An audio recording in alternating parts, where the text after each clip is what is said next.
bit of a change of plan in that the switch, of course, has been moved here. It was over there before.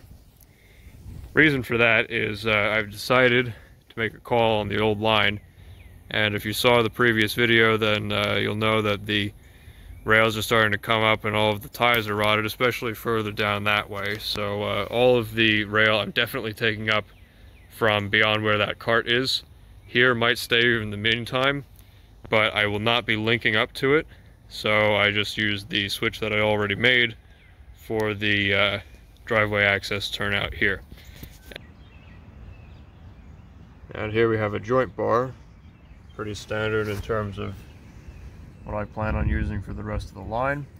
Just a piece of 1/8" flat steel, about 6 inches long, with 5/16 holes, clearance size for 1/4-20 bolts. I may need to strengthen it by doubling up the plates, having another on the other side, but for now, just the bolt heads are on the other side, hopefully, so that the flanges of the wheels won't foul on anything. So I've leveled and filled this part of the track here. So I think it's time that we move on and put some ties on this length here.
So that's as far as I've gotten with the laying down of new track.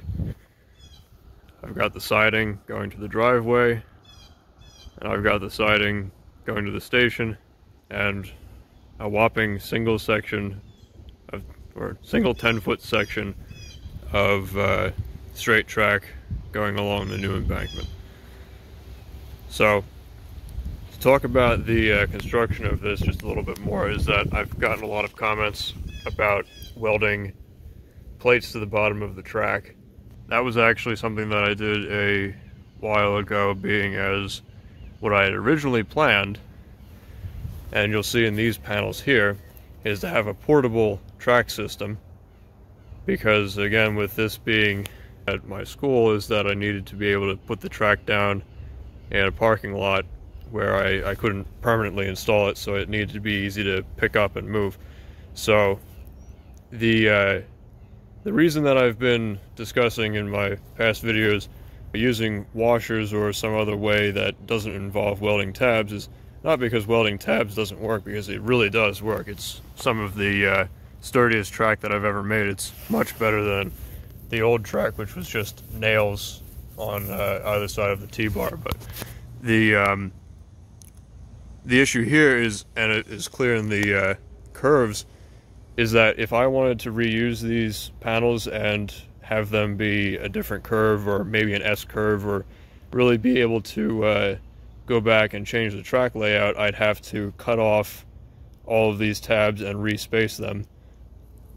And that the only reason I've been able to get some straight track out of this, because this was all a circle of these panels, the only way that I've been able to get straight track out of this is by unbending them and matching two of the ones with the, so say this rail and this rail have the same tie spacing there, and this rail and this rail have the same tie spacing, so I would just use these two on one straight panel and these two on another straight panel.